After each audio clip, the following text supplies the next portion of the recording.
Here's the story of a bunch of podcasts who were bringing Cubby content to the world. All of them did their own show. Unconnected, obsessive baseball nerds. It's the story of a bunch of Cubs fans who are consolidating all their shows. They're uniting, doing it together, so we all can grow.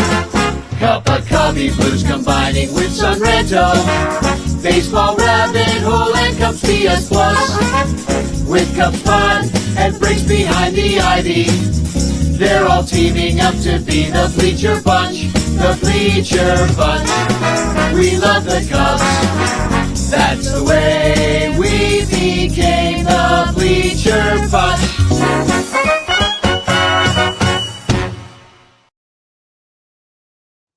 Welcome to the Bleacher Bunch. Hey, I'm back. Danny Rocket here, back from Mexico. I got my little fake maracas. I'm shaking them. Got my Venados hat on from new favorite team, the Mazatlan Venados. That means deer. And I'm here with Michael Cotton. Not much of a bunch tonight, but we got. But I'm here with my couple. hot chocolate. Oh, that's very Christmassy. Hot chocolate. Yeah, I've got my. Check this out. I got my new Venados mug. Isn't that cool? Look it's at a cool you. logo, right? Look, it's like a V, but it's also like a deer skull. Right. It kind of looks like an upside down cross as well. I noticed that too. So you've got a little Satan worship going. Well, that kind of works with. I wore my Cabritos Maldichos shirt because the Venados color is mostly red. They've got a bunch of different clothing and styles that they employ. But I wore my Cabritos Maldichos shirt, which is the cursed goats from the South Bend Cubs game, which basically doesn't mean cursed goats. It means bad said goats. It's not like it's maledicciones is like really what a curse is, maldición. And okay. So anyway, the South Bend Cubs got that wrong. So I saw a lot of people in the crowd as I think I'm wearing my goat shirt for the deer. I'm like, kind of related, same colors, whatever. But I saw people looking at me being like, what does that man's shirt say? Cabrito Maldicho, because they actually speak Spanish in Mexico. If you didn't know. Oh, really? Is that a thing? Unlike South Bend, where they're just like, let's ask Chat GPT, and it's just wrong. Like everything right. Chat GPT does. We'll see more about that later. But no, it's good to be back. Nice to unplug. I mean, have I ever taken 2 weeks off from the show except for when my mom died? No. Even then, I don't think I did. We were doing two shows a week in the off season.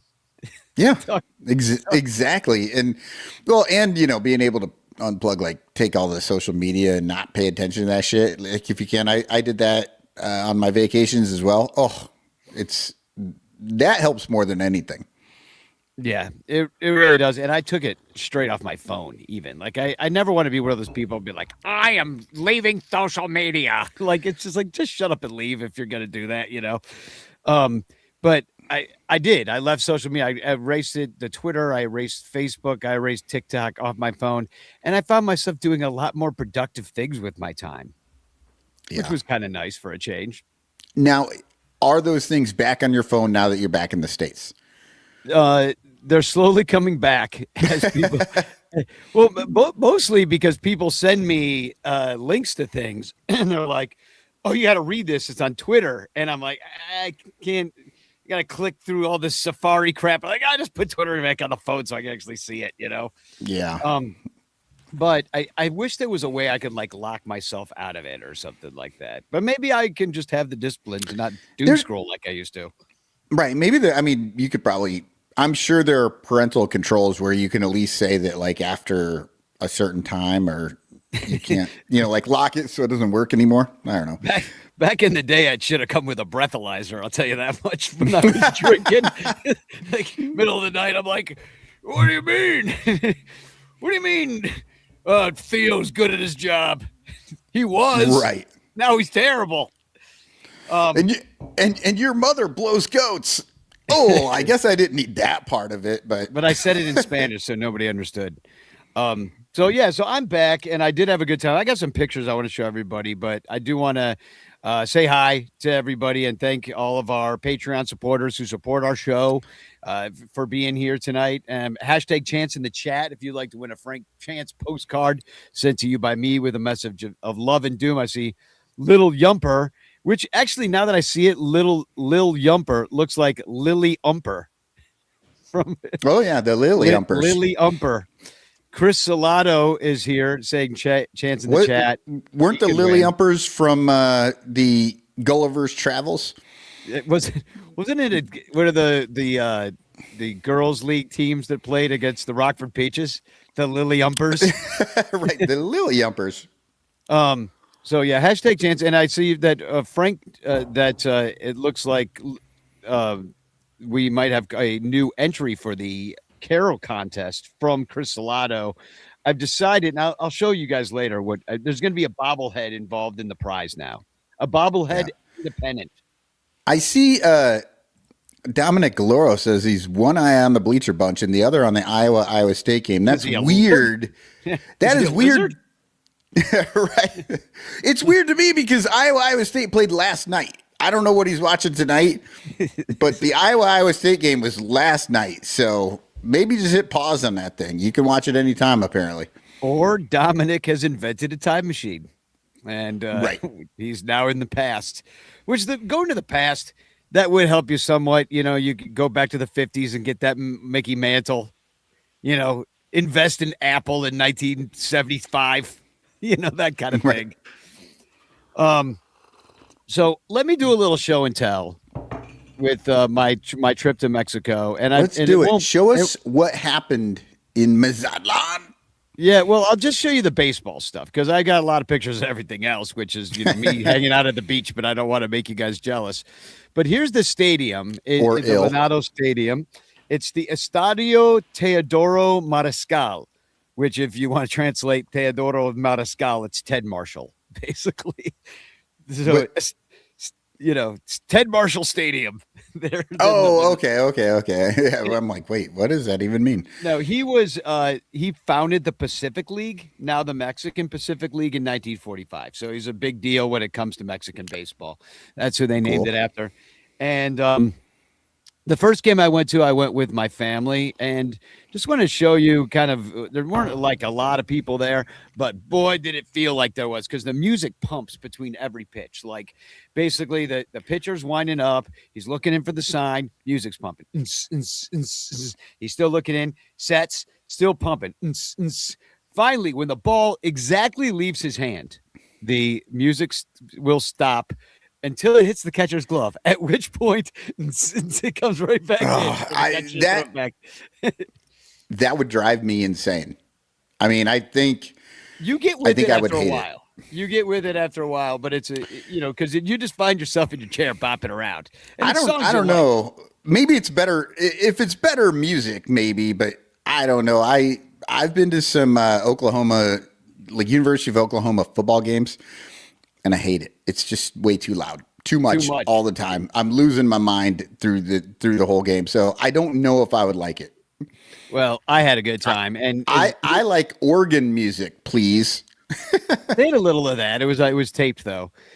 Here's the outside. You see the rules: no guns, no smoking, no food, no drinks. So they have all that stuff for you inside. Well, not the smoking. They you have to bring your cigarettes yourself. Check out this mascot. They had 4 different mascots. They were screwing around with the fans, having a good time. And but I want to show you that you can see a shirt there. Look at this guy's name. Look at who he's mascotting for. Gas Pasa. Gas Pasa. Well, it's Gas Pasa, which is like gas step, basically. But it looks like Gas Passer, which is hilarious. Yeah. Well, and the fact that they make this, it's just a person, right? It's a mascot, but it is a person. It's not like an animal it's just like a stupid person, which I don't understand. Why do you make a mascot that just looks like a person? Look at this guy. It looks like Chef Boyardee. That's another mascot that was in the behind the scenes. At least this is not a person. He looks like a bottle of something with a lid on the top. He looks like a bottle of the Pringles guy. Kind of, like, yeah. Mixed with Chef Boyardee. Yeah, liquid Chef Boyardee Pringles right there. Yeah, no, that's really it's basically if ChatGPT like made a logo out of all those other brands, they'd come up with that guy. All right, so here it is down the left field or down the right field line, and and I want to point out like the colors in the roof there. You see that pink in the background. The roof changes colors. There's all the mascots. Here, let me show you the colors of the roof. There's the colors of the roof being purple and pink. And now here's the colors of the roof being like red and purple. So it changes throughout the game. And here it is as blue and purple. So it's like kind of cool. It like gives you this like mood lighting feel the whole time. So, it's just kind of a neat vibe. Do you think they change the colors to like mellow out? It's like blue, like a light blue, nice when the opposing team is up to play. Yeah, and then it's up to bat, and then they turn it red because red is like gets you fiery for when your own players are up to bat. Yeah, well, the Brewers would figure out some way to cheat if they had that system with it. They're like, oh, the Cubs are up. Let's make it green because it makes people sick or something like that. Then all of a sudden they make the lights go green and all the Cubs feel sick to their stomach. Dansby Swanson barfs on home plate. So then let's see. Some more pictures. There's the mascots. They got a little guy. You see the little deer on the left there? Yeah. I got another picture of that coming up. And that's a deer. Yeah, it's a venado is a deer. Right. Okay. But I'm saying it looks like a deer, but it kind of just looks like a guy with a deer head on, sort of. Well, it's a very small picture. I didn't really get a picture of it. I was looking through it today, but the bigger deer, on the right there, he actually has a six-pack underneath the uniform. So like every now and again he would lift his shirt up and be like, yo, check me out. So that was pretty hilarious. People were cracking up like crazy. That's funny. Here's a mural for MS Banda, which is they're a sponsor of the team, a Banda band. So if you remember anything about like when we learned a bunch of stuff about the Negro Leagues and who sponsored those teams, that was musicians too. A lot of musicians had Negro League teams, and that's happening in the Mexican League to this day. So it would be like if like Taylor Swift sponsored the Cubs or something that had a big side in the outfield. And then we had to listen to Taylor Swift songs all game long. Or it would be like if like, like a player, like, I don't know, someone from the past, like Ben Zobrist, like if his wife was also a musical artist and decided that like her music should be played throughout the baseball game at least like 6 times. It would be right. Like that. Oh my God. So I assume that they were playing the music though, the MS Banda. I assume, yeah, but I don't really know MS Banda songs. They were playing all sorts of songs. Some that I knew, certainly some songs in English, certainly a lot of songs that were from Mexico or other areas in Latin America. Here's my niece Kiara, and I just like this photo. There's like these 3 wheelchair seats under the VIP, and I don't know. It's just got a cool photo. Here's a statue of one of the Venados that they have there, just in the background. Back that up. That looks like Sam. The old cowboy actor. I can't think of his name, but yeah, it looks like he's playing baseball. He's got a big white mustache on there. Well, little do you know that it's actually Frank Schwindel. That just frozen in time. Little did you know. It's not frozen in time. This is what he does for his job. He just stands there and lets people take pictures with him. Sam Elliott, Yumper says. Thank you. Yeah, he's got a little Sam Elliott going on there. So I moved around a little bit. You can see it's a nice stadium. Probably holds about like 12,000 maybe. Something like that, 12, 15. Probably really pack him in there. Then they have like, some of the history of the team. It was the 80-year anniversary of the Venados, and they've participated in the Series del Caribe, which I went to a bunch of years back, if you remember, with Jose Orlando down in Puerto Rico, when we talked all about that. And then There's the stadium again, and here's some artwork that's around. Is pause to look at it, but it's pretty cool stuff. They've got a wrestling ring, which they and if they had this set up at Wrigley, there'd be 3 people guarding it. All the kids would want to get in there and start fighting each other, and of course they would not let you do it because of insurance reasons, whatnot. Let me just put it this way: after the game, there were like 20 kids in here all smacking the crap out of each other, having the time of their lives doing wrestling. And I'm like, why does America suck at everything that's fun? Like in Mexico, they're like, let the kids fight. That's what they do. They're having a good time. And they had this cool looking band, this like statues of this band. Like it looks like a Dixieland band, but it's not. Yeah, statue of a Dixieland, yeah. Or I don't know, is this band. A Banda band, yeah. Banda bands are huge. Well, Mazatlan is like really the home of Banda. Like this should maybe either that or they had like another 8 of their members quit in this picture because there's only 4 of them. These are the only ones that showed up for that show. Yeah. Here's a little bit more of the history. They actually won they won something in beating, I guess they were the champion of the, looks like Minera Invicta is what I'm seeing. Yeah, it looks like they won the whole thing in 2016. So I know another team that did that. Yeah. So they know what it's like to not really try for the next 10 years. Yeah, because they were pretty bad. I'll say that much. And everybody I talk to, they're like, they'll see my new Bonatos hat. They're like, "Oh, you're a fan of the team?" I'm like, "Yeah, I went 3 times and stuff." And everybody in the town's like, "Yeah, they stink." But I'll say this much, and I didn't get too much of the pictures of the gear.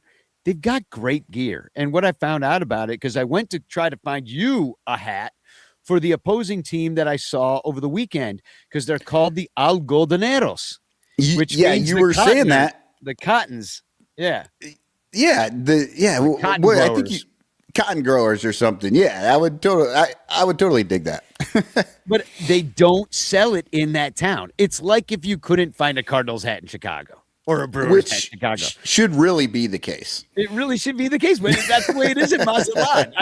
I went to multiple places where I got the mug, because I went to like this weird outlet mall where at the Bonatos shop at the stadium, they circled on a map where I should go to maybe find an Algodoneros hat. If anybody's going to have it, it'll be them. They did not have it. It's called Siglo Deportes, did not have it. You got to go to Guasave where they play to find that, because it's completely different brands and they keep those other brands out of those other stores. So there must be a dozen different Venados stores all around Mazatlan, but you cannot find an Algodoneros hat. And they don't have a very good logo either. So I was like, I don't know. Yeah, I'm looking it up. Yeah, it's not great. It looks like a butt. The one with the cotton? Like the piece you would have loved it. You would have loved it even more, right? Yeah, I'm like, give him a butt hat. So all right, I got a few more pictures to show. I already showed that one. So it's kind of cool. Go around, see all the history. They have a bullpen cart, so that's awesome. 3 cheers for bullpen carts. Let's see what else. So there's the 2016 victory. And then I went back there in the daytime. I bought a bicycle for basically $50 and got to use it for 4 days. It was more to rent one every day for 4 days than to just buy a cheap one. Right. Of course, I got a flat tire like the first day. I had to go back to the guy. You got to help me. I'll walk for an hour and a half to get back to him. Cost you as much for the new tire as the whole bike? No, he did it for free because he sold me a lemon, but he did it for free. So there's just a couple of pictures around the stadium. I got a free ticket the next day. This is my free ticket in front of the Venados logo, because I met a guy outside. He's like, "Hey, you want a ticket?" And he's like, "Just all you got to do is follow me on Facebook." And I'm like, okay. And so I followed him on Facebook. He's there with his son. His name's Oscar. He writes for, I think it's just called like El Noticias or something like that, or, like the news, basically. So he was there with his son, who kept talking to me. The son did. Yeah. and his name was Oscarito or Oscarino, because Oscar and Little Oscar basically are these two guys. And so I'm just sitting there talking to him, and he's like, my son is a musician. I'm like, oh, cool. That's Oh. pretty awesome. He's like, he plays clarinet. He's in a banda. He also plays drums. He's really good at drums. And, parents are always telling me like, oh, my kid's great, like, so now I'm hearing it in Spanish now. Like, oh, my kid's great. I'm like, oh, this guy. and then Oscarino was like, yo, follow me on Facebook too. I'm like, you're 10 though. Like, what do you have Facebook? So I do. Turns out the kid's a freaking genius. Like, all right, so I got to play a video. Really? Yeah, I got to play a video of the people that gave me a free ticket. Now, check out this little kid playing drums with these grown ass men. All right, you're going to love this.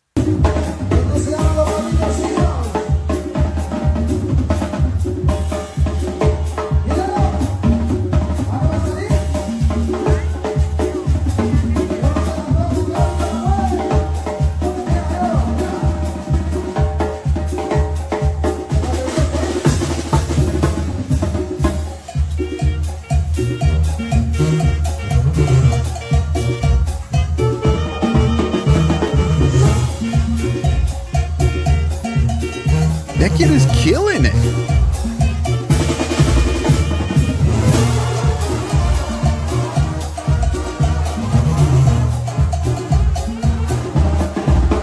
Nah, he's absolutely incredible.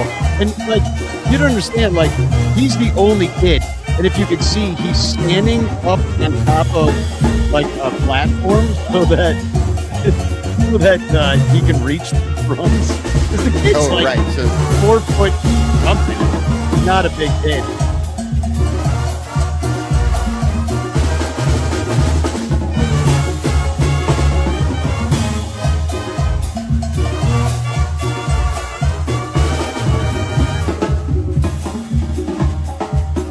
Now here's his drum solo.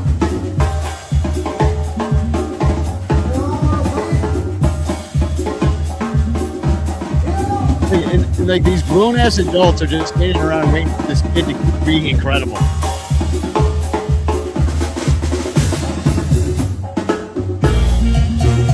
Andy Wells is in here saying he's jamming. yeah, and like this kid is what? He looks like about 11 years old or something. Yeah, and he plays clarinet too, and he loves baseball. So like basically, I told him, I said we would love to have you on the podcast sometime, and he's just like his eyes lit up, and I told the guy also Oscar, his dad, I said, we'd love to have you on too, and he's like, we'd love to do a story about Chicago fans that came down and saw the Venado, and that would kind of play in Mazatlan about these tourists that love baseball. I'm like, all right, let's do it. Yeah, that would be awesome.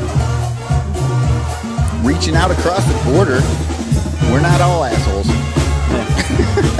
All right, well, speak for yourself. Well, so other people. So There are other people. I got a few more pictures I'll show. I'll just go through them real quick. I just thought this was really pretty. I went to 3 total baseball games. This is the Mexican national anthem, which is just as crappy as our national anthem, in that like it sucks. Like, what does the national anthem have to do with anything as far as American music goes? Nothing. 0 things. And the same with the Mexican national anthem. It doesn't sound like Mexican music at all. Just like the American national anthem does not sound like American music in the least. Yeah. It should be John Philip Sousa, And all right, so here's a few more pictures. 80th anniversary. Look at this guy's name. It played for the Venados. Dick Hall. Nice. Hot dog down a hallway. There's the band again, in the daytime this time. And then check this out. I got to see a bunch of dudes. I mean, there's a lot of people that play for all these teams. This guy's playing for the Algodoneros, and Juan Kirk. He is the brother of Charlie Kirk. No, just kidding. Alejandro Kirk. Captain Kirk. So Juan Kirk was there catching, just like his brother. And then check out who I saw. Oh, Esteban Quiroz. Yeah, former Cub great Esteban Quiroz. Yeah, love it. Algodoneros. So that's why you're an Algodoneros fan right there. Right there. I'll get his jersey. Exactly. Deep cut. A few more pictures. There's the MS Banda sign from above. Really cool. Oh, and here's why I felt so at home. Troughs. Troughs. And then there's Juan Kirk again. Oh, dude, they had cheerleaders. Oh, my God. They were so hot. I can't even tell you. The first night that I was there, they had like these Chippendale dudes with their and they were like sexy as hell. And all of a sudden, I see my mother-in-law and my sister and my wife all looking over. They're like, "Oh, look at this!"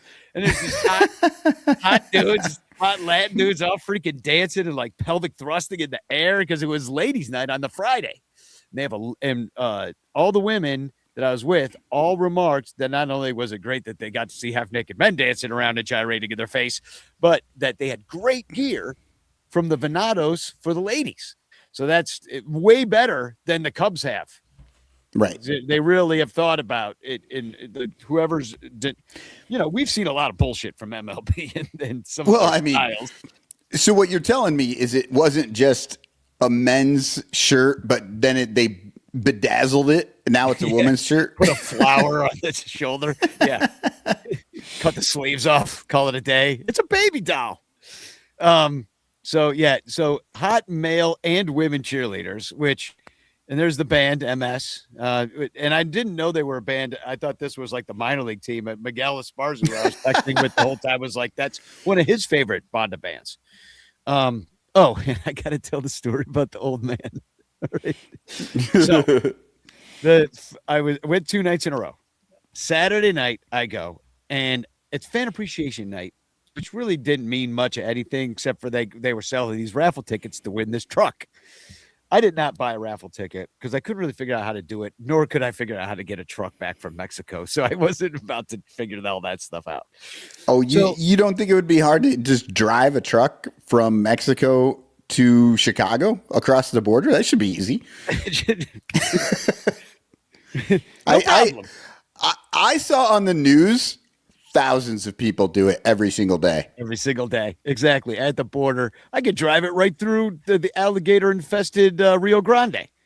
Even though I don't think there's alligators in there.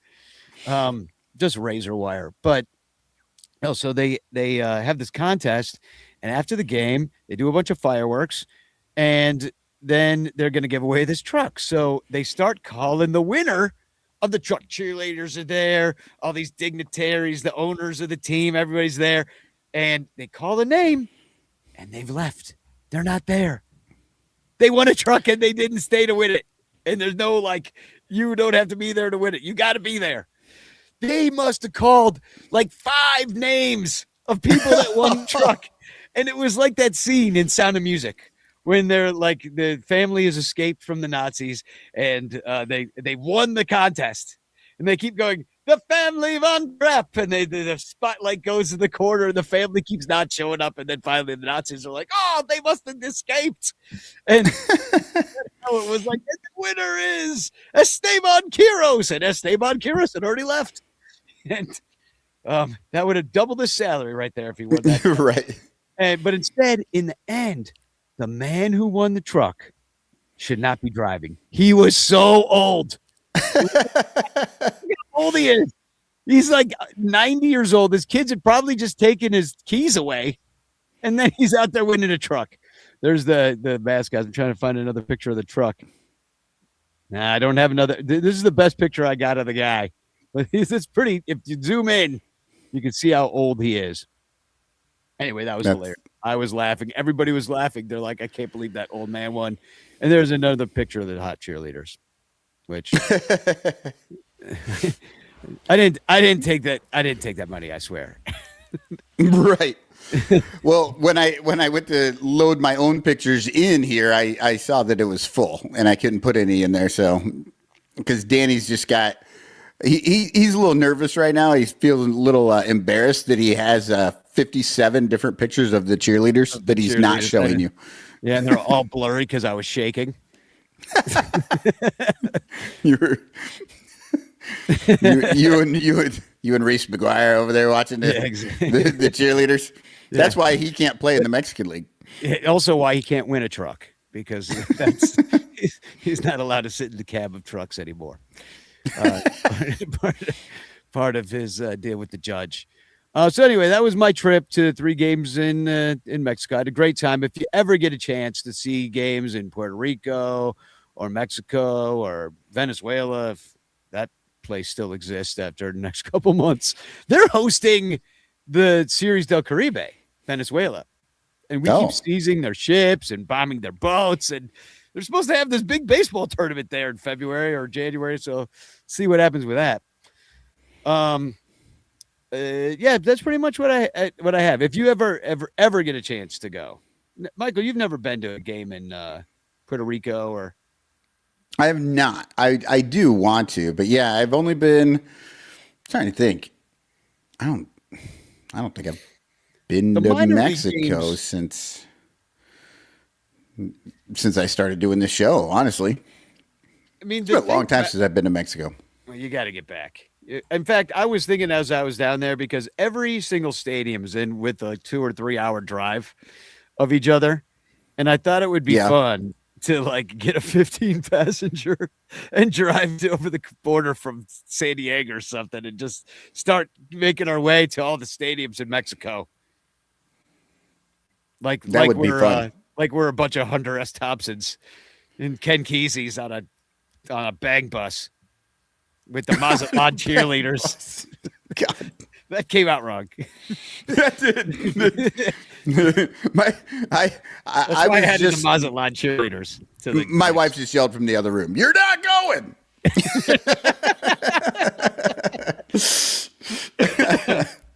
Well, it'll be more fun than watching the Cubs, I'll tell you that much, because I had more to report about Mexico than I have to report about what the Cubs did at the winter meetings. They didn't even get a Rule 5 guy.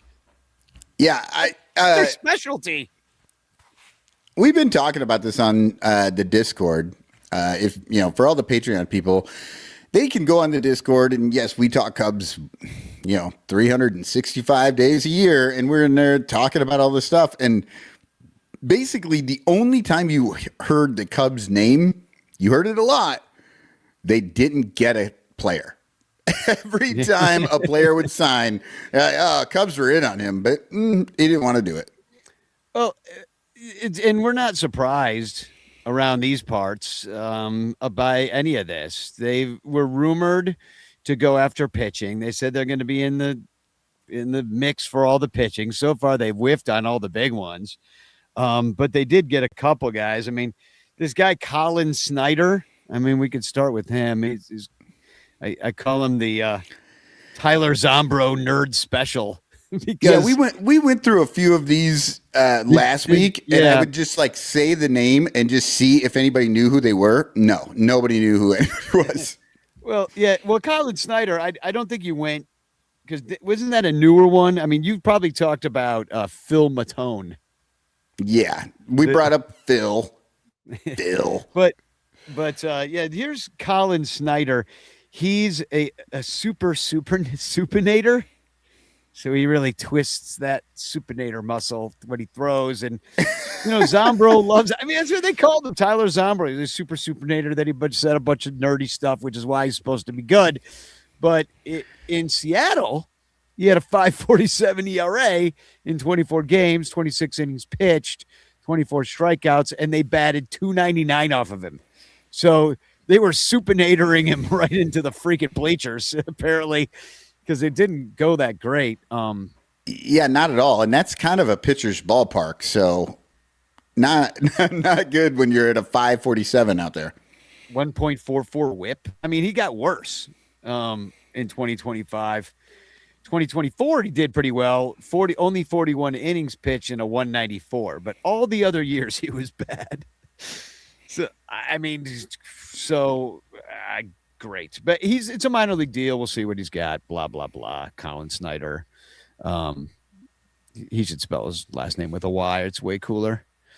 And then there's Oh yeah, that's I'm kind of into this signing just because it feels like, well, it's not a starter like Colin Ray ended up being, but I guess he could be. Maybe he's only started one game though.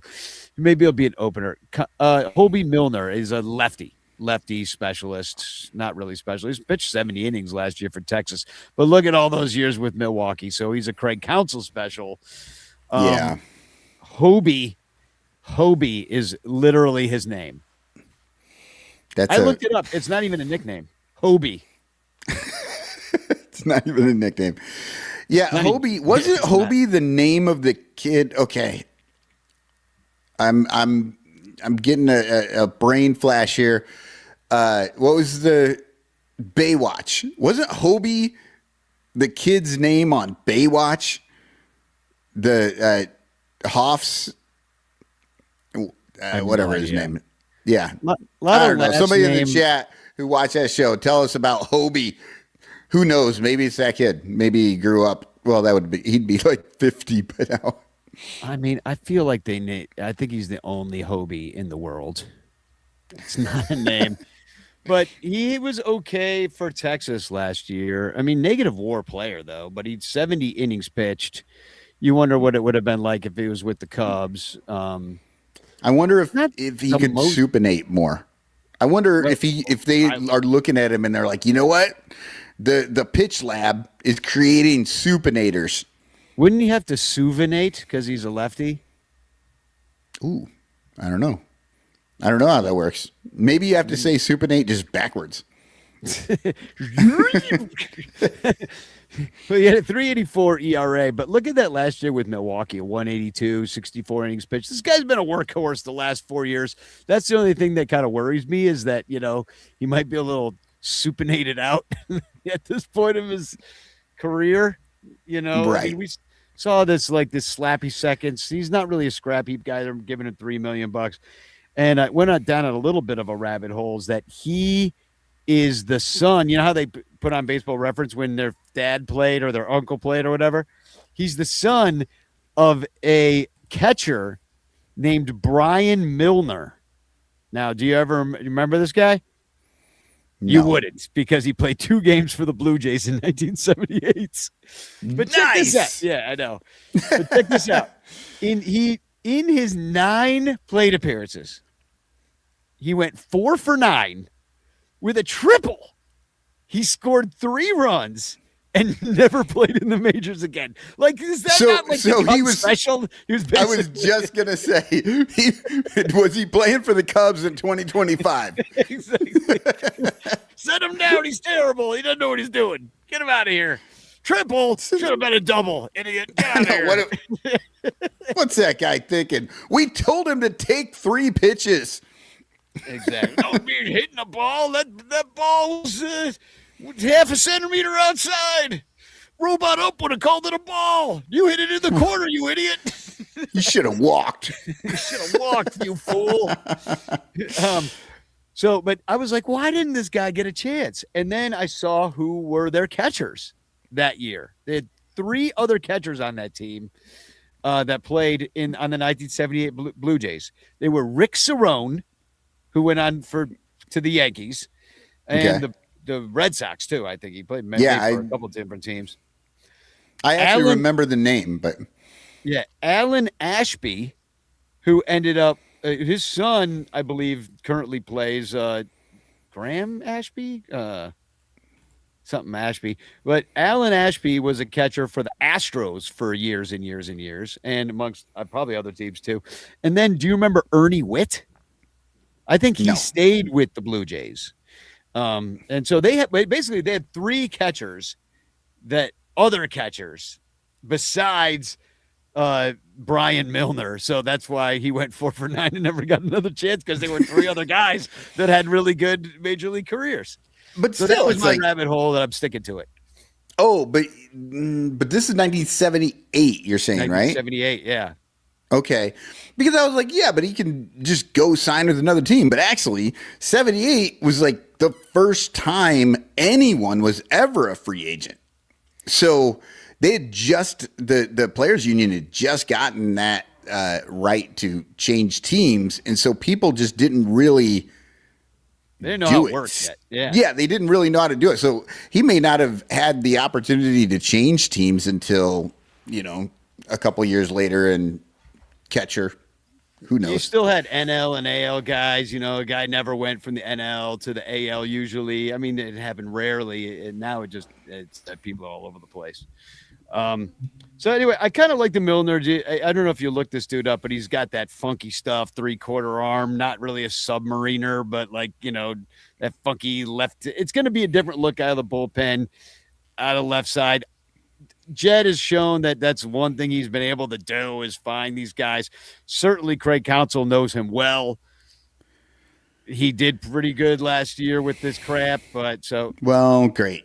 Wonderful. I'm so happy. I can't wait to buy my Brad Milner jersey. Hobie. Yeah, Brian is his dad, the famous guy who went 4 for 9 with a triple. I've already forgotten. I just don't care. It's so uninteresting. And Eli said in Discord the other day, is like the whole thing where the Cubs just don't sign players and don't go after long-term contracts and stuff. He made a point that I was like, oh, that's totally true. You don't even get excited anymore before the season. And then when they have a good season, because a guy like Tucker is not going to be there next year, you're not that excited about it. It's because we could have been very excited at the end of this season, right? We just had 2 83-win seasons, and then they have a 92 win. They go to you build on it, right? Yeah, they go to the tournament. We're building, right? We're getting better. But no, these guys are all gone now, and we have to remake the whole damn team again. Yep, with Hobie Milner. So by the time you can get excited about it, then you're just great. But if they don't win this year, they don't win the World Series, then we're starting over again. Yeah, and next year they really will start over. The year after next, I should say. And then they're going to add him to Phil Matone, who this is the dude, long career, even though he's slightly younger than Hobie Milner. Going to be 33, coming into the Jesus year. But this guy, I mean, he's got more of the strikeout per 9 stuff. Averaging 10.3, 12.9 last year, also with Texas. So they like whatever Texas has been doing. They've been keeping their eye. Matone went from St. Louis to Texas, and I don't know, Texas, they didn't do anything. So apparently they had a decent bullpen because they're all on the Cubs now. And Phil Matone and Hobie Milner. Anybody who started with M and played for Texas is now a Cub. Is this the new market efficiency that Jed is exploiting? Is that, the Rangers are just going to get rid of these guys, but they're still kind of good. But the Rangers have been better than the Cubs in the last decade. So I feel as if, I don't know, maybe the Rangers know if they're getting rid of good players. I mean, this guy, they're old. I mean, I'm worried about the sloppy seconds aspect of this. Who was the dude last year? But Presley, the year before, it was the other guy from the Astros that was sloppy Presley seconds. That they gave $8 million to and then dumped halfway through the season. And then who's the guy before, the year before? The dude from the Astros that they got that they also wasn't really working out at the end. He got hurt. And then who am I thinking of? Somebody tell me in the chat, the 23 Ryan Presley. It's the same thing. Yeah, he was the guy who wasn't a closer, and we tried to make him a closer. Yeah, or no, exactly. he was a closer, but Houston wasn't going to let him close anymore, and so he came to the Cubs because they specifically said you can close, and then he sucked and blew a bunch of games. Neris, yep. Yeah, thank you, Hector Neris. And then and this is what happens when the teams aren't good and the players are only on the team for a minute and a half. We don't even remember. This is what we do all year long every year we watch the Cubs, and we're talking about players we don't even remember now because they're just literally they're not there very long, and the team's not good. And then there are other guys we could have gotten, and the Cubs kept whiffing. Let's start with the relievers. Ryan Helsley went to the Orioles. Robert Suarez went to Atlanta. Devin Williams said he wanted the Cubs, wanted to come to the Cubs, went to the Mets. Then you got a bunch of other pitching getting signed. He said he wanted to go to the Cubs, but $51 million was too much. Yeah. The Cubs didn't come near it. That was what he said. They didn't come to the 51 million mark, so I went to the Mets. So that speaks volumes about what we could expect from them. And then Sonny Gray got traded from St. Louis to Boston. So not that they would have traded him to us, but we did. And St. Louis has to pick up like 20 million of that contract. Like he's making like 41 million this year, that dude, because his contract was super backloaded. He's always been kind of overrated. Like he's been good, Yeah. but Cease went to Toronto. Everybody already knows that, but that's another dude they whiffed on. And then Carl Edwards Jr. I thought was interesting with the Mets. Yeah. So yeah, he's still hanging surprised around. to see that he's still hanging on. But yeah, he's getting a chance with the Mets. The Cease thing. This is another one of those Kyle Schwarber things. Like people are talking about, like, oh, Schwarber could come back. Schwarber is never coming back. No, he's never. He signed with the Phillies. Right, but Cease was never coming back either because the Cubs had already given up on him before they sent him to the White Sox. The Cubs had decided. They threw him in. Yeah, the Cubs had decided that Dylan Cease was not going to ever be a starter. He couldn't do it. He was only ever going to be a reliever, and he wasn't even good enough to keep on their team. So they sent them to the White Sox, who let him start, or he worked his way into the starting rotation, however that worked for him. But he became a starter and made some money and moved around and had some good years. But the Cubs literally had no idea what they had with him. And then here's Jed. This is, the Jed specialist trying to sign the guys that he let walk. And these players are just not going to come back. Unless you super overpay, unless you're going to give him 250 million instead of the 120 that he got or something, 210. And you know who else is not coming back? Michael Soroka, who signed with the Arizona Diamondbacks. Pete Alonso and to Keegan the Thompson, who signed with the Reds. Yeah. Another big one, Pete Alonso to the Orioles. So unlike the Cubs, they're trying 155 million for 5 years.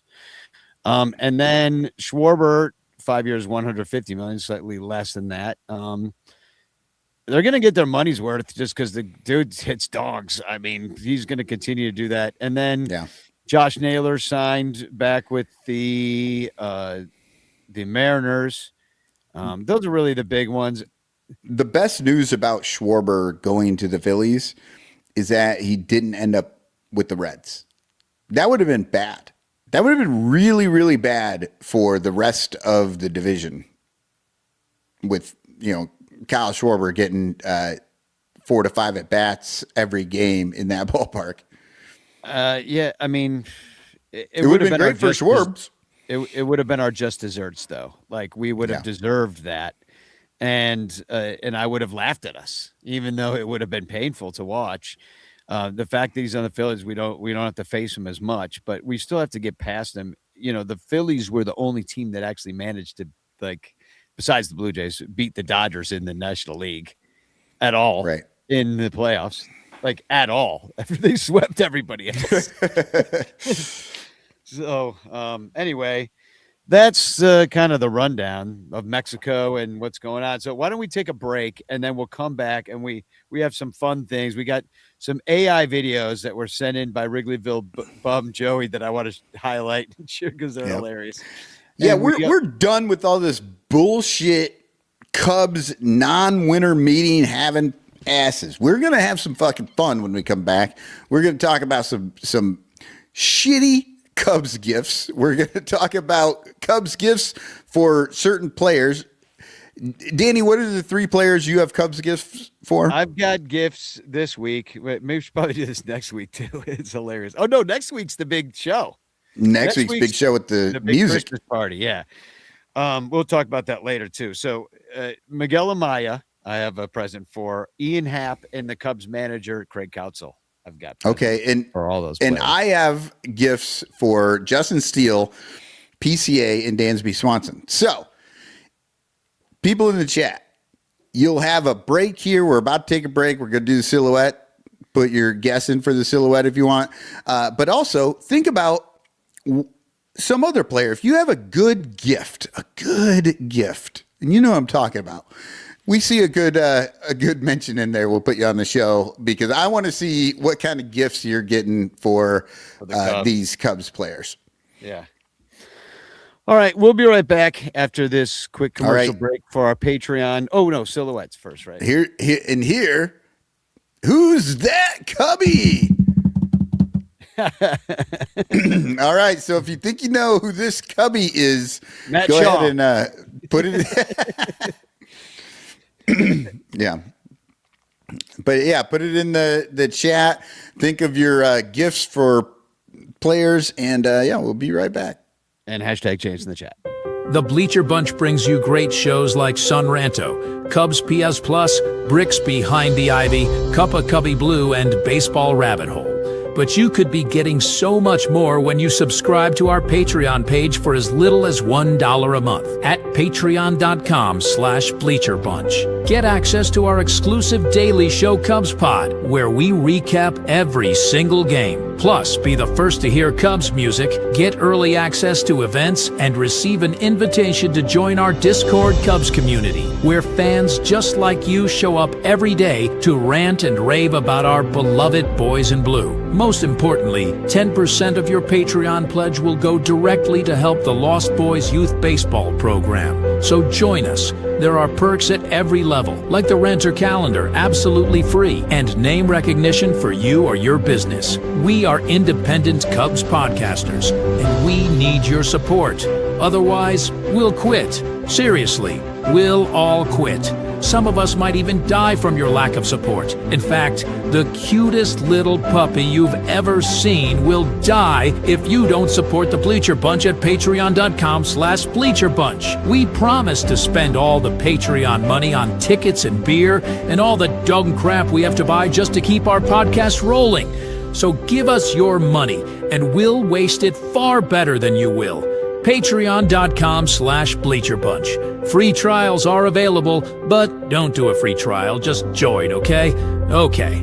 Patreon.com/BleacherBunch.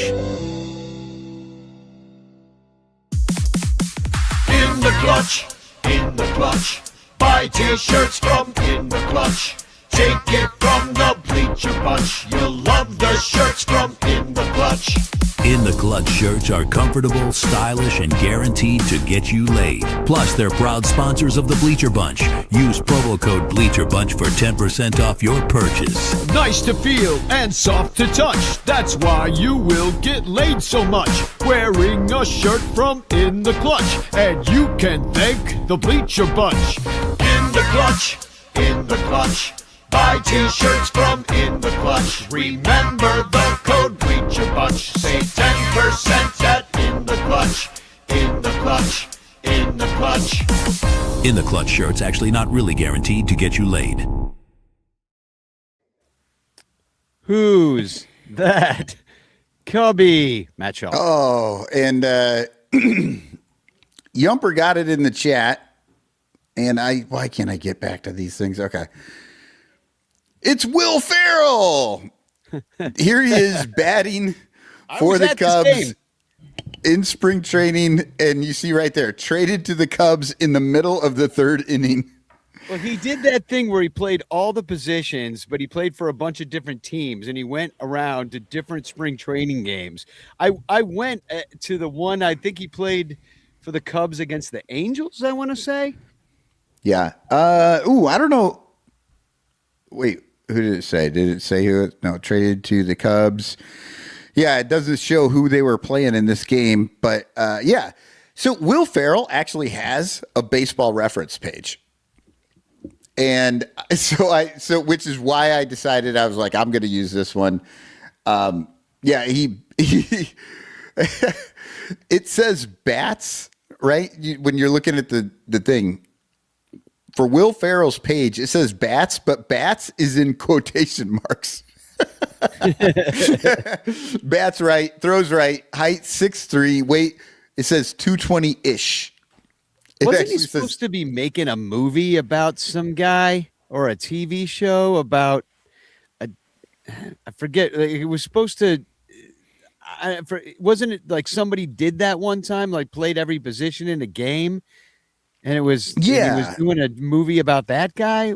I don't think he was doing a movie about it. I think he just decided that there was a guy that had done that in a game back in the day, and I can't think of who it is right now, but like he decided he wanted to do that, and so he jumped around in the thing. So that season, that was his 2015 spring training. He was signed by the Oakland A's as an undrafted amateur free agent in 2015, and he played for Oakland, Seattle, the Angels, the Cubs. Oh yeah, so he did play for the Angels and then the Cubs in the same game. He was traded mid-game. Arizona, Cincinnati, the White Sox, the Giants, the Dodgers, and the San Diego Padres. So he's what you call a journeyman.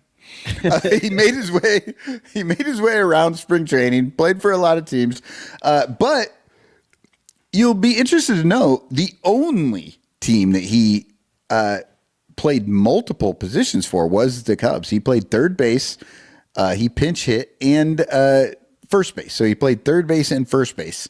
He actually got a little bit of run. Everyone else he played one position for. And the only other time he got to bat was when he played DH for the White Sox. He did not hit. He struck out twice. He had 2 at-bats. He struck out twice. The other thing, I wonder if he tried to do it in between innings, but I wonder if he tried to do his Harry Carey impression too at some point to round it all out. His hologram Harry. Yeah. Oh, I'm sure. Don't you remember Will Ferrell was? That's what Ryan Dempster does. He does an impersonation of Will Ferrell doing Harry Carey. And I forgot. Dodgers. He actually played. He pitched. Yeah, for the Dodgers, he pitched. So he does have pitching stats. It says 0.1 innings pitched, and the rest is 0. So he actually got an out. He didn't get a strikeout. I'll have to look up and see what happened. I think that the dude probably laid down for Will. I would guess. I'm assuming. I mean, remember 2015? Things were fun then. Shit was fun. People, the actual Cubs team was fun, and then there were people like Will Ferrell out there, also known as Rojo Johnson. That's his nickname, is Rojo Johnson. But yeah, he was out there playing every position during spring training, having fun. Remember when he was doing third base coach with the signs too? He had he was giving signs. They don't even do that anymore because there's no time for it. But he had placards like that he had written. Yeah, it says "Don't steal." Don't steal. So shit was fun back in the day, man. And now everything's fake, and it's all AI, and everything's crazy now. Everything just doesn't make sense. But I wanted to showcase some hilarious videos that were made by our dude who knows about this stuff. Like sometimes it takes a guy in his 50s with spare time and with some time on his hands and teenage kids to be able to figure out how AI video works. But Joe was telling me that his wife was like comes in from the other room as like Joe sits making these videos cackling to himself about the hilarious shit he's doing. She's like, "What is wrong with you? You're acting crazy." It's like, I was like mad scientist thing on making AI videos. Now, we are in the wild west of this stuff. right now because I don't know how long it's going to be until the Cubs and Ricketts are like, this is being misused. We got to anything with our copyright you're not allowed to use for this crazy shit. So we're in the Wild West. We will always own at least these videos. So here, check this out. This is one that Joe made. That would be 40 even. Worth it. Wrigley. It's pricey, but magical. Ho, ho, big gifts for the North Side. Easy, Santa. You're close to the luxury tax. Nonsense. I've got a franchise star right here. Tax says $285 million. Red line's maxed out, boss. Well then. Oh boy. Dasher? Dancer? We'll help you look, big guy. Where could they? Oh, for jingle's sake. Ho, ho, ho. Starting pitching, more home runs, fewer rain delays, and cheaper nachos. I'll see what I can do. All we want for Christmas is... Let's see who's on the list this year. Nice. Cubs fans. Mm-hmm. Naughty. Anyone who puts ketchup on a Wrigley dog. Mm-hmm. Some sins are unforgivable. I'm okay. Ho, ho, ho. Merry Cubsmas. I mean, that last scene when Santa destroys an elf by taking the Wrigley clock and bonking him on the head with it, and he goes flying over the bleacher wall. I mean, how long are we going to get to do? Oh my God! Well, none of it makes any sense. That you can only make certain up to 8 seconds of video, 10 seconds of video at a time. So he kind of takes multiple videos and strings those together, and it's chaos. It's total chaos. But there's Cubs logo. Wrigley Field is in there. How long are you gonna get to do this stuff? That's hilarious. That is so funny. I love the $40 for the hot chocolate. Worth it. And accurate. But speaking of the Cubs needing money, I want to play one more of these videos. And this one is a parody of the Cars for Kids commercial, which is, Cubs for Kids. And this is the other thing. How are they using all these kids? This seems wrong, too. Anyway, check it out. 2, 3, well, 1-800-Cubs for Kids. 1-800-Cubs for Kids. 1-800-Cubs for Kids. Donate to us. 1-800-Cubs for Kids. 1-800-Cubs for Kids. Donate to us today. Guys, we're the ones who need donations. How is everything this expensive? 1, 2, 3. 1-800-Cubs for Kids. 1-800-Cubs for Kids. Donate to us today. Hey, Cubs fans. Donate money to Cubs for Kids so our parents don't have to sell a kidney just to bring us to a game and hook us up with hot dogs, nachos, peanuts, ice cream, and all the Cubs swag. 1-800-Cubs for Kids. 1-800-Cubs for Kids. Donate to us today. Hi, we're in the bleachers living the dream. Except dreams are expensive. So donate to Cubs for Kids.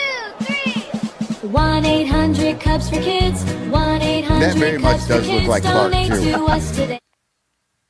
I mean, it's all copyright infringement. It's like the AI craziness that just draws from every corner of the internet to make something like that, and to parody that song and to use the actual Cubs logos. I mean, I was having some fun with it today, coming up with some of the Cubs presents that were given up. I was like, let me try some of this AI stuff. I have to use it at work, and I'm kind of annoyed by it because it flattens everything out in a way. But it's so surreal that I can't not like it a little bit. And it's just, and to misuse it like Joe's doing it currently is just wonderful. Yeah. Screw Lake Michigan. Drain the thing. Let's make videos. Let's cool those servers. Let's go. Nobody needs water. Nobody needs water. Okay.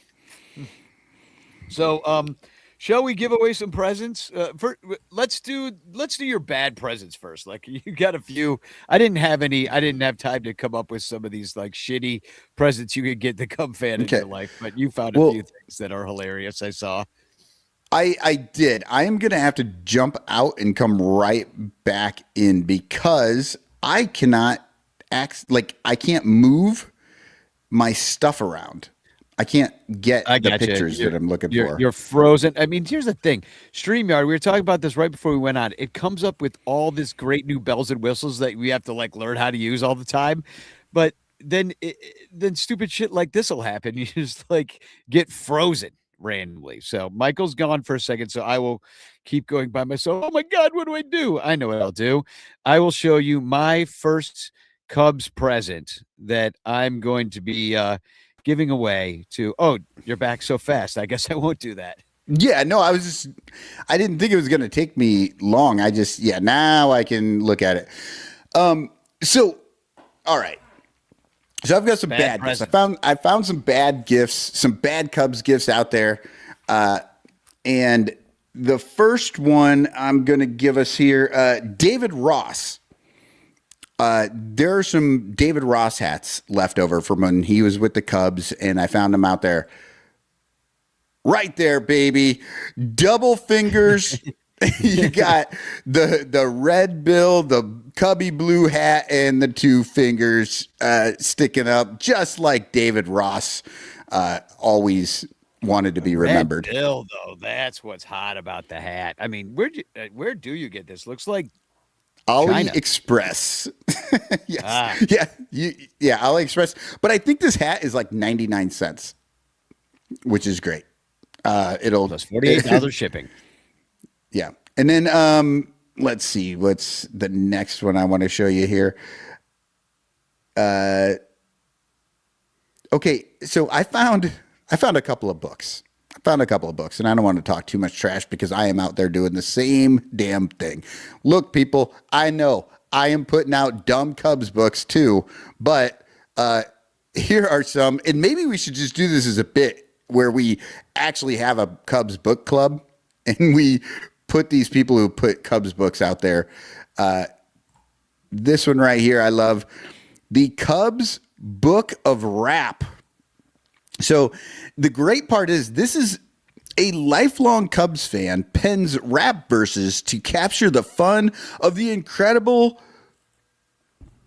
final 49 Major League Best Cubs wins of 2015. The final 49. Like, I don't know where this came from. But it was written by Frank Bud Stidronsky, a 70-year Cubs fan. So the person who wrote this has to be at least 70 if he came out of the womb in a Cubs hat. So is there an example of the rap in this? There is not. I wish. I am tempted to buy this. A sample here. Yeah, I'm tempted to buy this and then start rapping. Yeah, we should make an album of all this stuff. Yeah, no example of the rap verses, just a lot about this guy. This can't be real. It's got to be all fake, right? I mean, it just feels like everything's fake now, that this guy's fake. He doesn't really exist, but it came out in December of 2015. 49 games. It's just so random. All right. Yeah, the last 49 games. Like, he just kind of decided. So here's another one. I'm trying to bring it up. He's like, you know what? They look pretty good these first, because they won 97 games. So the last 49 games, they probably would have been a little over 500, making a move. Yep. Oh, and I can't. Oh, there it is. Good. Because I need to read you this. Okay, so this next one, this is a nice book here.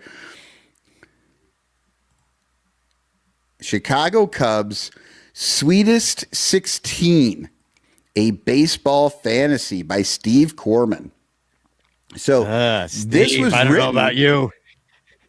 Steve's on Epstein's Island, it sounds like it to me. This was published November 1st, 2015. Here's what this book is about. Dream ahead in this fantasy baseball story as the Cubs and Sox meet for the first time in a World Series since 1906. View the games through the eyes of three fans, a young couple expecting their first child, each rooting for a different team, and a middle-aged man whose great-great-great-grandfather was a sports writer covering the 1906 matchup for the Chicago newspaper. And Learn about the earlier series and some of the home team players as the three meet before each game to talk about that time in the city's baseball history. Find out more about past seasons and events leading up to this dream happening for both teams and their fans. So this is like a full-on fantasy book that this dude wrote in 2015 about the Cubs and the White Sox in the World Series. And here's the thing. They gave me all this information about they don't tell me. I don't know who wins. I'm going to have to get the book. I'm going to have to buy the book if I want to find out who wins the 2016 World Series. So that was great. I did find one, by the way. You found a rap? rap? Find one real quick. No, I found a great gift that you can give somebody. It's a book, but this one's an audio book. And it's also about the Cubs. Here you can see Cubs and Campfires. Sweet and stocky. It's called. You got two fans there. I love it. Sweet and Stocky Book 1. This is a series, folks. Book 1 is a series. Like you can see that one Cub fan there looks like Jake Arrieta. The other one that looks like Kyle Schwarber back in the day. So you're going camping. Absolutely. Totally. Together. Sure, their wives are just off screen there. No, this one. a Cubs story from Boys Town. Just beautiful. This one is wonderful. This is okay. You have to understand this next thing I am about to show you. This is available. You can buy this physical sign.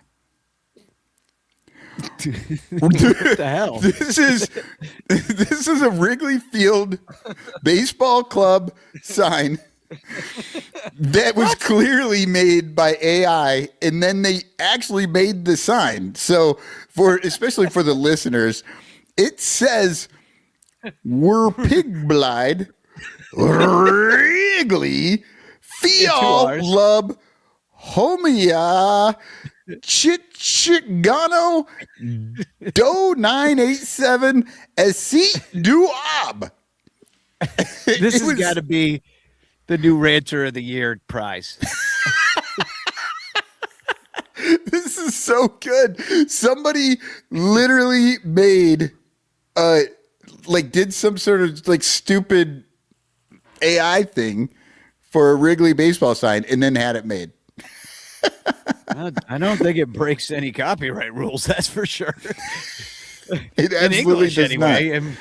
It might break them in some other languages that we don't know, but yeah, like Hungarian or something.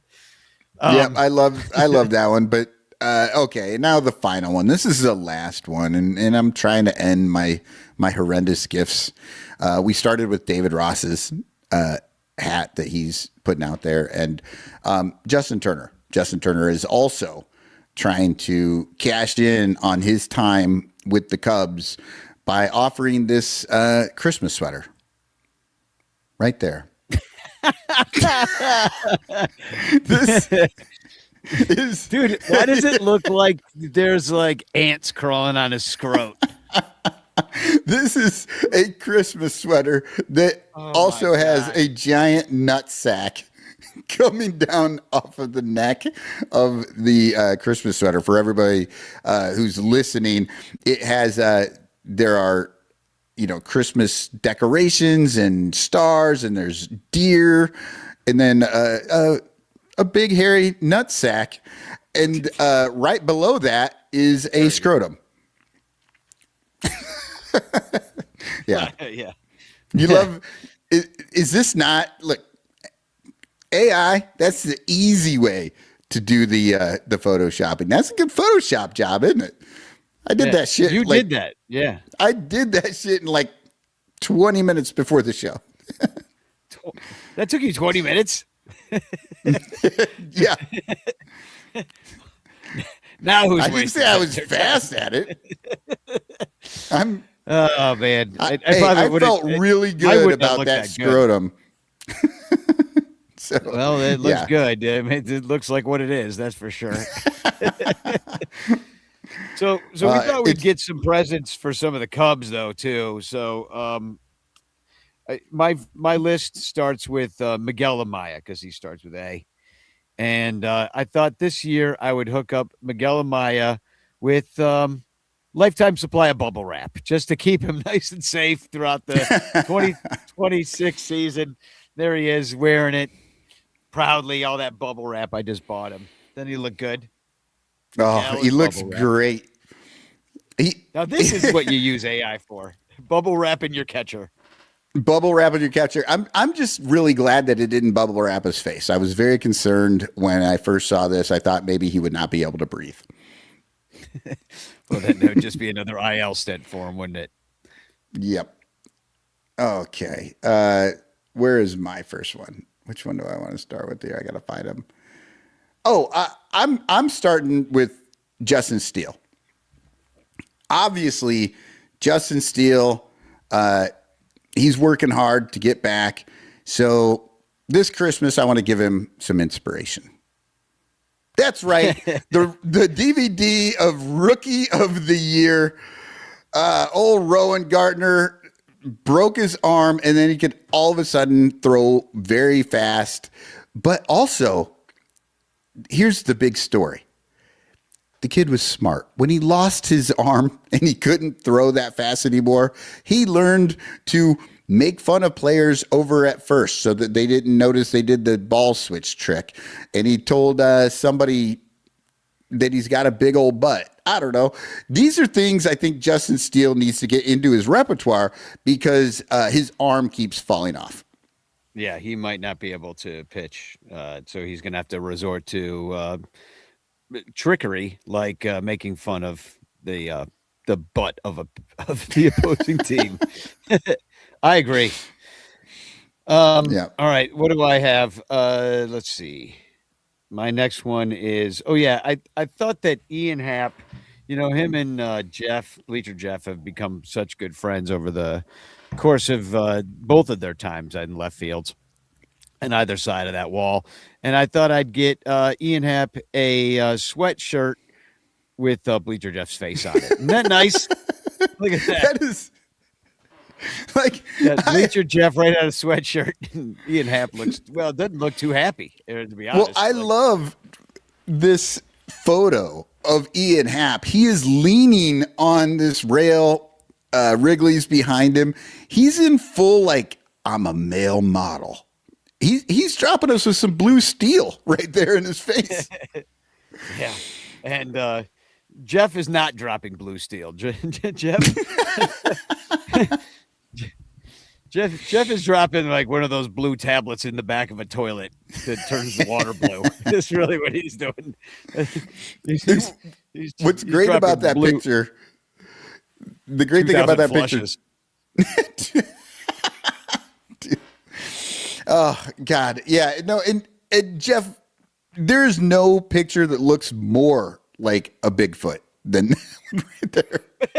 Yeah. He somehow turns that beer bat into like a Fred Flintstone Bam Bam Club. Everybody keeps going up to Ian Happ like, oh, that's awesome. You got a Bleacher Jeff shirt. And he's all confused. I thought this was Bigfoot in a Cubs jersey. I really should buy Ian Happ this shirt, should I not? Or this sweater. You absolutely should. Somebody needs to get this done for Ian Happ. I would love it if he was wearing this. I'll tweet it out and we'll see where it goes. Maybe Obvious will end up making one. I love it. I think it's hilarious. What you got? And for who? Okay. I got PCA coming up next. Our boy needs some help. We all saw how angry he would get after every time he struck out or did something so. I'm getting him a chill pill. Seriously. You see on the left side of the picture, he's screaming after he struck out, takes his chill pill, and there he is on the right side of the picture, just happy as a that looks frightening. Yeah, non-addictive. Cool and calm. Natural formula. So he won't get caught for PEDs. He can take his chill pill. Yeah, he does need one. I think about him too. I'd be like, he could be so good if he would just chill the fuck out at the plate. Like he's, there's a certain amount of intensity that probably helped him get to where he is. But once you're up there, baby, you gotta relax. You got to know when you've gone too far, and that's when they give you a chill pill. Speaking of going too far, Craig Counsell is my final gift. And I thought I would give him, because he's a rat face, I'd give him a rat maze to run around in. Rats love running around in mazes, if I know anything about stuff I've seen on TV. And so I asked ChatGPT and the AI on Canva to like make me Craig Counsell the Cub hat in a rat maze, like make me this.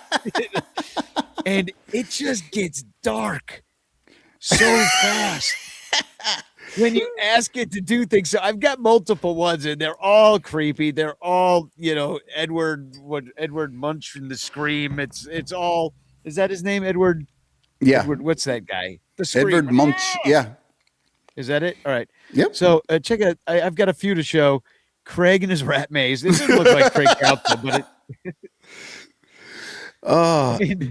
this is a useful photo though for many things. This is a nice Cubs hat. Yeah, nailed it. Exactly, nailed it.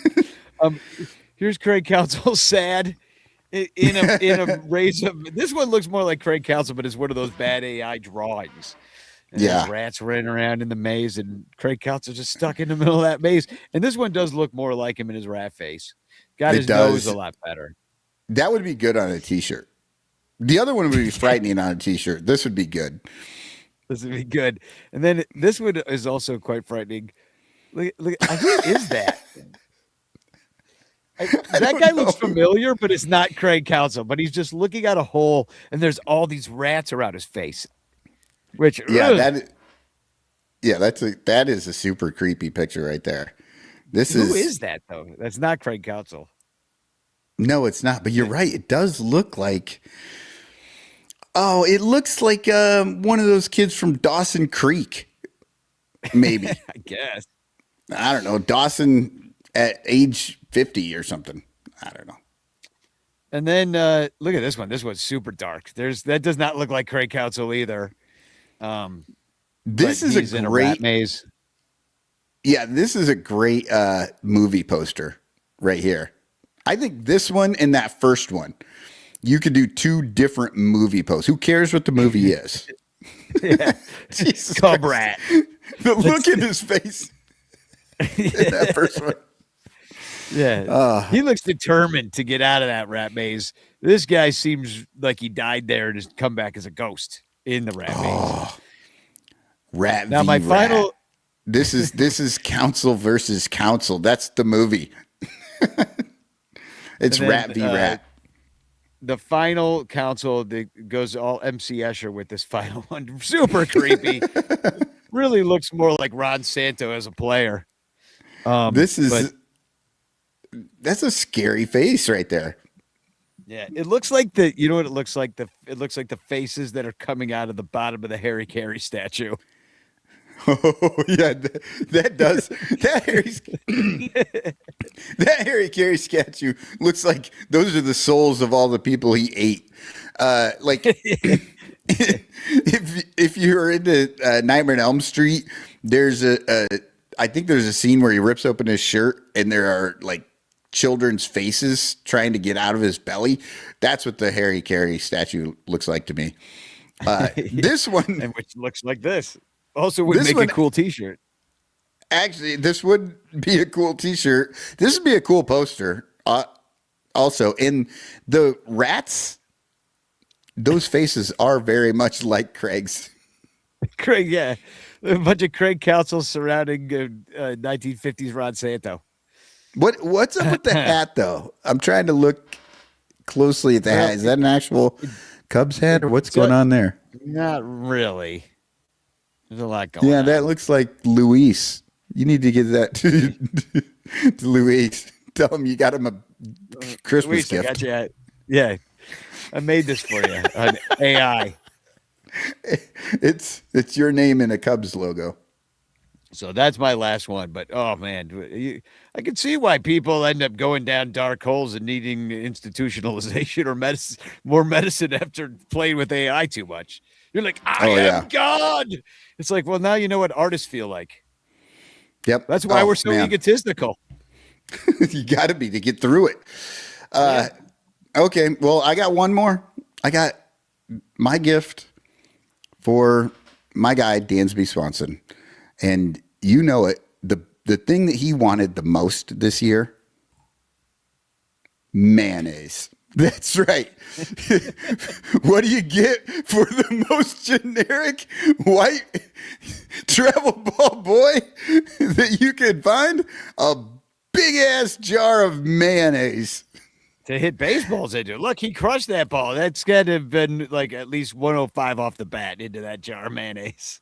Yeah. And then, I mean, and just so people don't think that I'm being like really mean, he wanted this last year. I got him Miracle Whip and he thought it was too spicy. So I went with, I went with the, I listened. Did you get the olive oil kind? Oh no, you can't handle that. Yeah. So yes, Dansby, you're getting a big ass jug of mayonnaise, just like how you play the game. We all like mayonnaise. We just don't know why we have so much of it. If you have any presents for the Cubs, we'll still take some of your peanut gallery comments in the chat here. If that sparked any creativity from y'all, and hey, keep it going on all our pages, Discord, on Facebook, and stuff like that. The Cubs Carol competition is coming up. Oh, hold on a second. I got to get the bobblehead. Hold on. Oh yeah, there's a new gift, but you know what? Since let's see where. Speaking of Dansby Swanson, here are the prizes. Maybe I can come up with a couple of other things, but the Dansby and Mallory bobblehead, mint condition, never taken out of the box. That's going to be one of the prizes for. You know, it'd be great with that. A little jar of mayonnaise right there between the two of them. They would love it. They'd love it. Cubs, and also this awesome Cubs pennant that was given away at Fan Appreciation Weekend. I'm sure I can dig up at least one more thing to send you. So but you got to enter, and we've only had a couple entries so far. We're going to share all the entries next week, I think, and then we can judge you at a later date. Been shaking down. Eric Wheelo's going to send something in. Got to get Crawley to send something in. He's sour grapes though, because he's sad he never wins. And then Johnny is the reigning champion with Mom Shrine, if you remember that. Brought everybody to tears. Then there's we're trying to get Billy to vote, but Billy can't sing for shit. And I I sent him yours. I'm like, dude, it doesn't matter. Listen to Cotton. He's terrible. And you enter every year. You might even win this year by default. And I'm going to tell everyone out there, the fewer entries we get from other people, the more you have to hear me sing. Yeah, because he's entered twice. Yep. I have a song tonight I am going to debut on the show. I know you can't encourage people to join. I'm going to sing a couple live. I'm dropping a link in the chat right now to the Google Drive folder where you should all upload your either MP3. I prefer a video. We could just have like a picture or multiple pictures going, a little slideshow.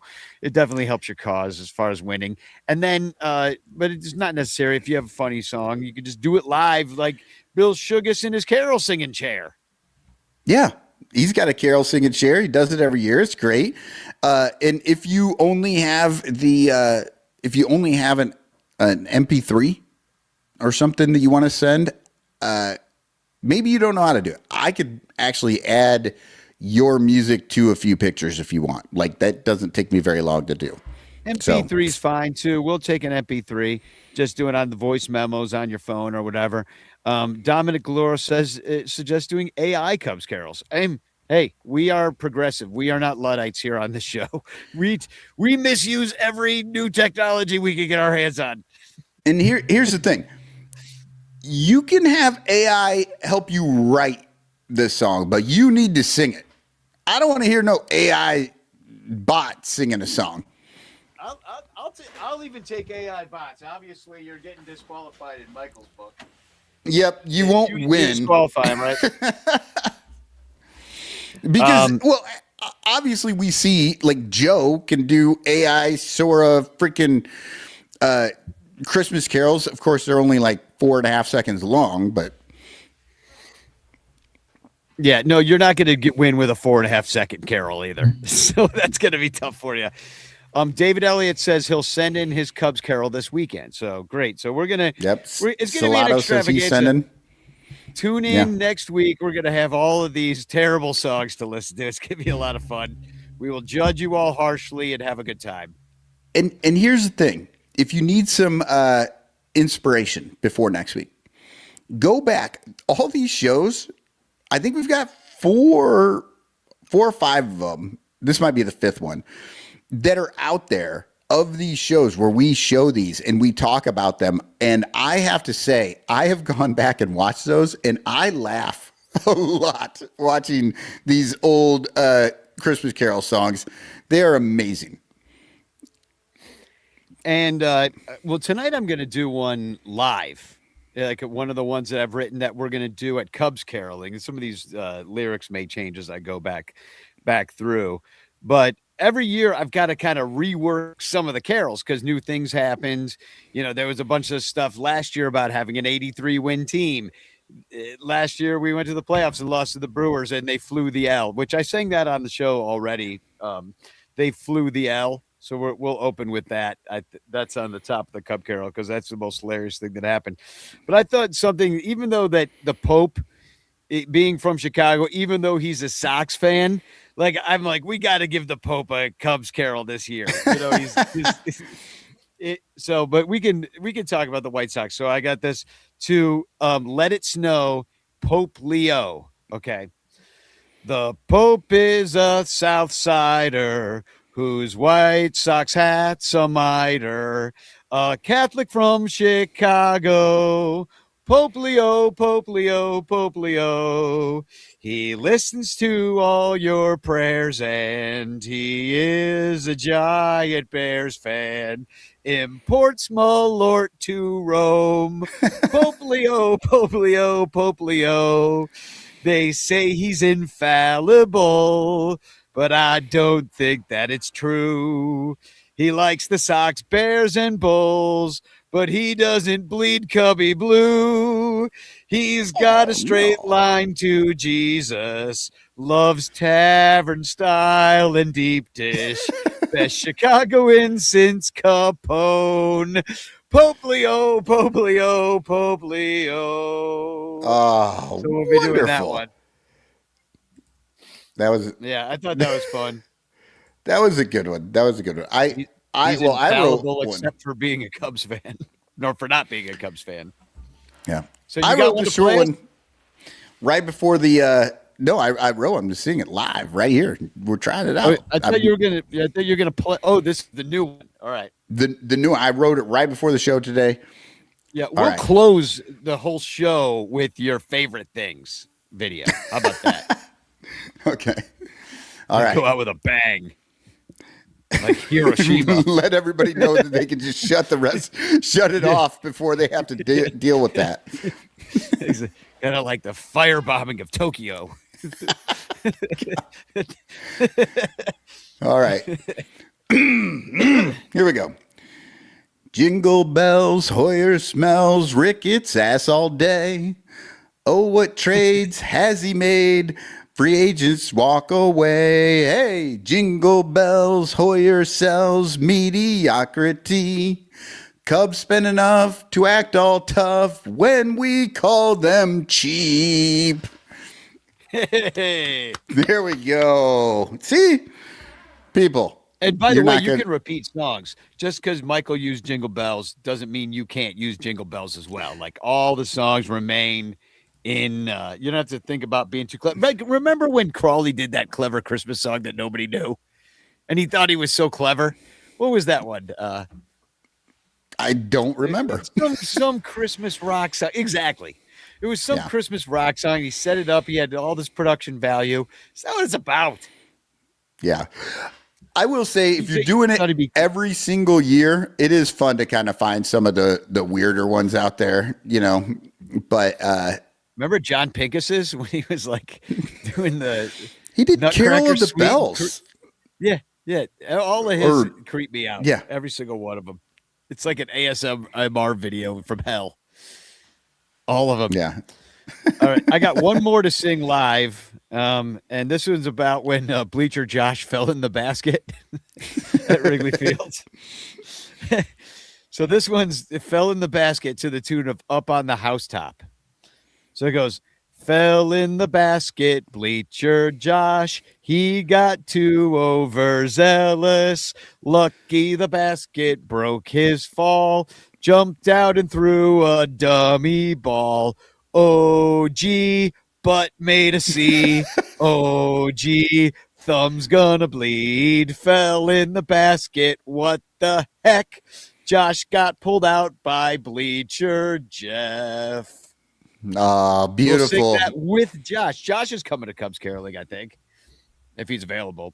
He asked me when it is, so I told him he will be there with his amazing sea leg butt. Sea leg butt. Remember his little bubble butt was sticking out and his legs made a C? Oh, it's absolutely hilarious. It is burned into my head. I can see Cubs coming right out of his ass. Oh God. I was sitting alone when that I know I've told this story already on the show, but I was sitting alone in the ballpark down the right field line where that happened. Or down the left field line. So I had a pretty good view of them going in the basket. And I started laughing hysterically. And people were all looking at me like, what's wrong with that guy? I'm like, I'm sorry, but I know that man. And he just fell in the basket. It's hilarious. So anyway, we'd love for you all to come to Cubs Caroling. There's a Facebook event you can try to join. There's also a Partyful event that's out there. If you look up Cubs Caroling, I'm going to try to write something if I get around to it on Cubs Insider, invite people that way. Invite your friends. You know, it's a lot of fun if you've never been. Everybody's invited. We're getting together a couple hours earlier than we had planned because they put the stupid Bears game on Saturday night.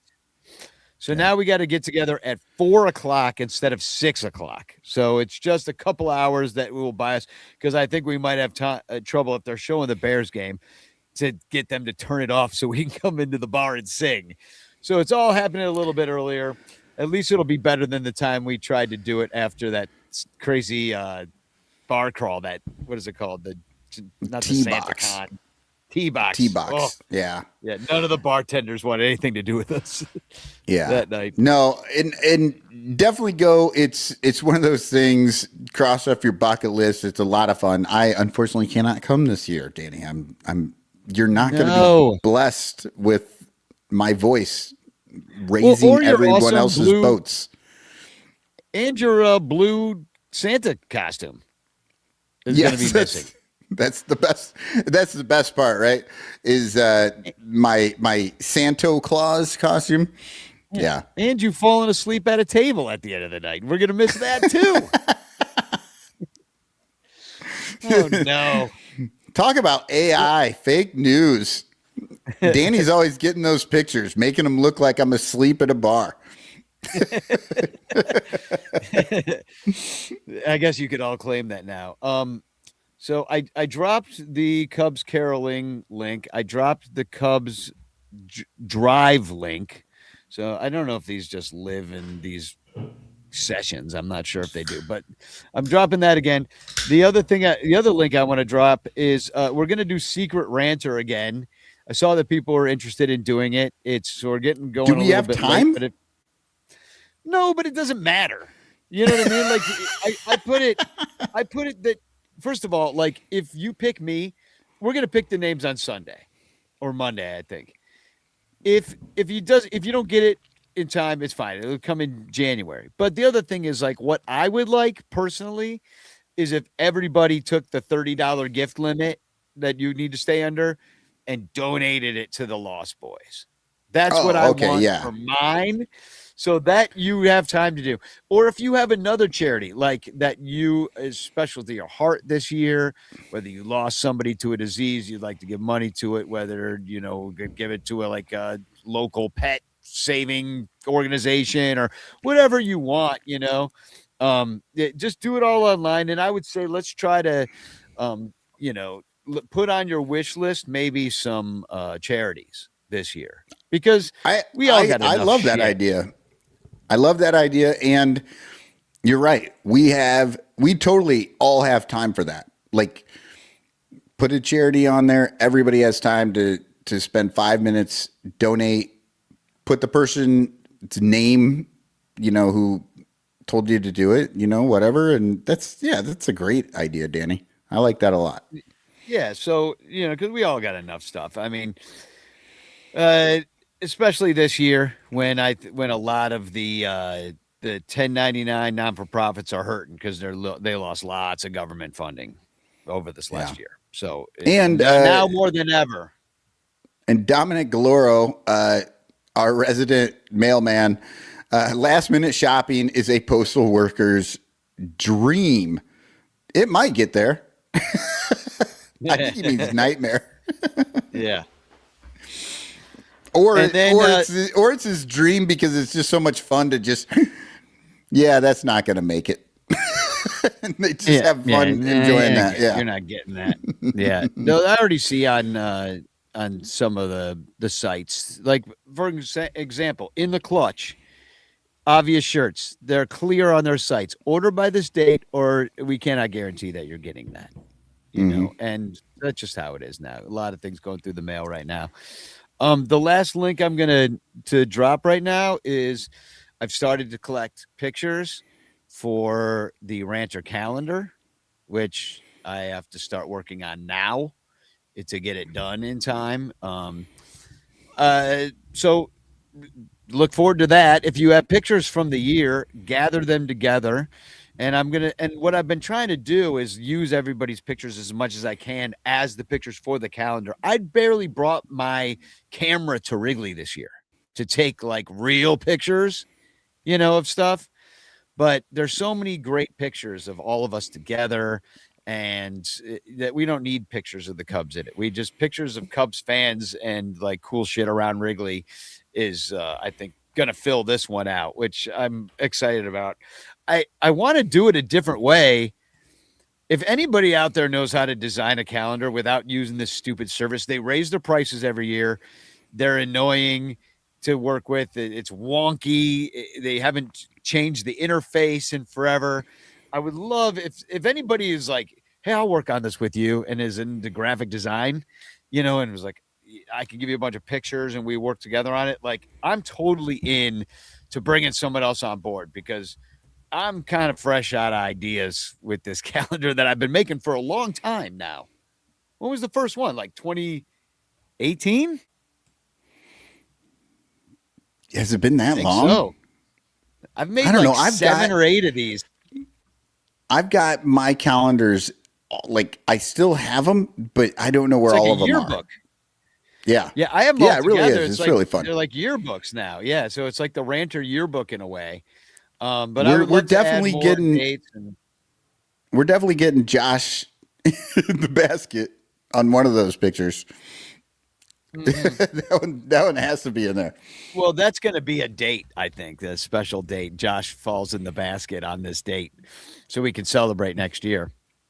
So I just dropped another link, which is a link to the Google Drive, and I've dropped this on the Facebook page. I've dropped it in the Discord. I'll put them on the Patreon page too, and in public. So patreon.com/Bleacher Bunch. And that's pretty much all I guess we have to say about any of this stuff.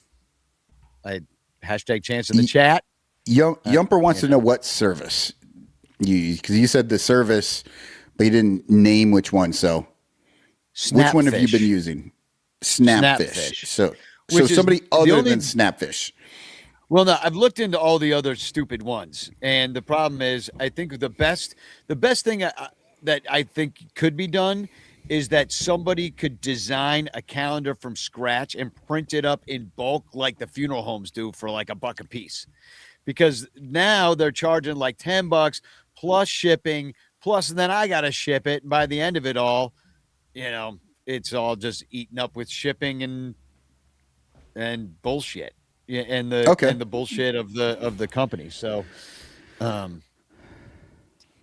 anyway, that's if somebody like knows how to make calendars like for real. Like I watched a few YouTube videos and it's just like would cost me like $40 to make the calendar. I'm looking for someone to cut the cost. You know what I mean? I've seen other ways to make it more expensive. Right. But I have not found the cool ways.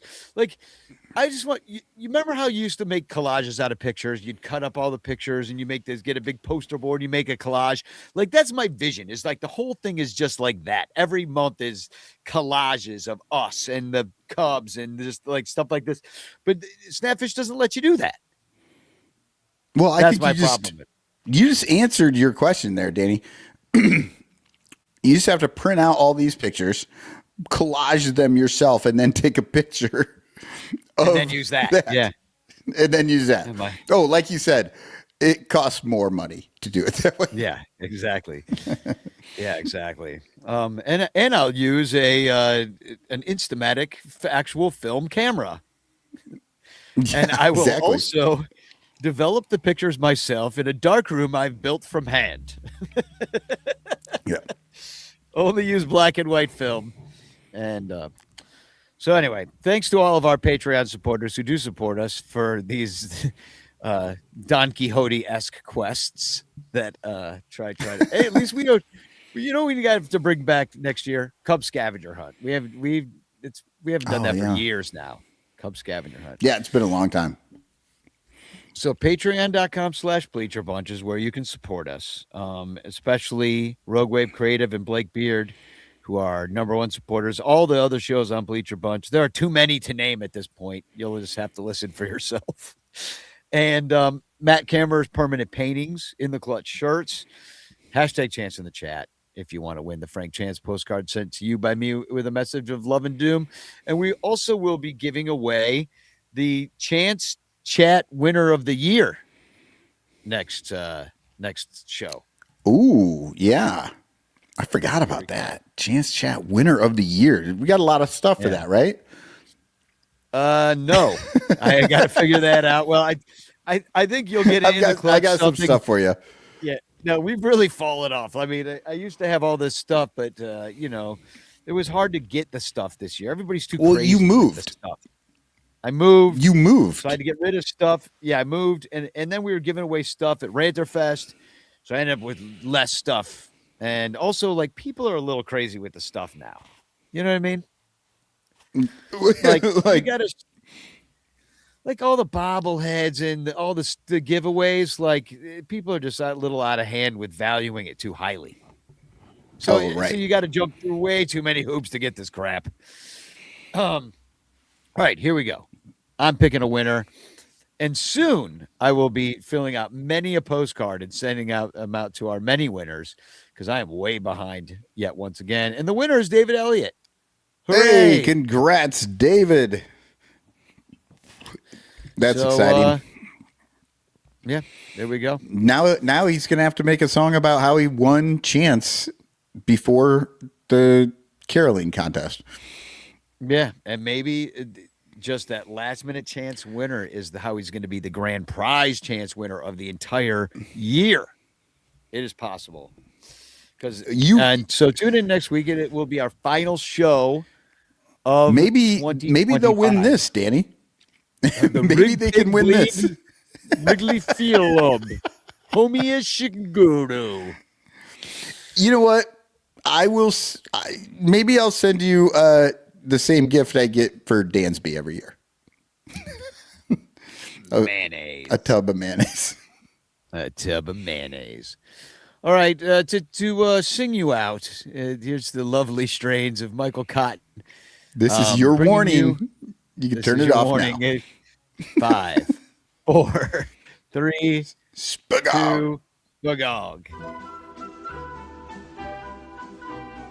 Ernie and Santo and Fergie out pitching. Bleacher bumps cheering or maybe just bitching. Losing divisions is making them scream. These are a few of my favorite Cubs teams. Durham at first base and Matthews in left. Sandberg and Sutcliffe both voted the best. Garvey was hairy and not very clean. These are a few of my favorite Cubs teams. Dawson and Dunston and Maddox and Grace. Eastern Division, they finished first place. Giants were crushing all of our dreams. These are a few of my favorite Cubs teams. Win the wild card, lose the series. When I am feeling sad, I simply remember 2016, and then I don't feel so bad.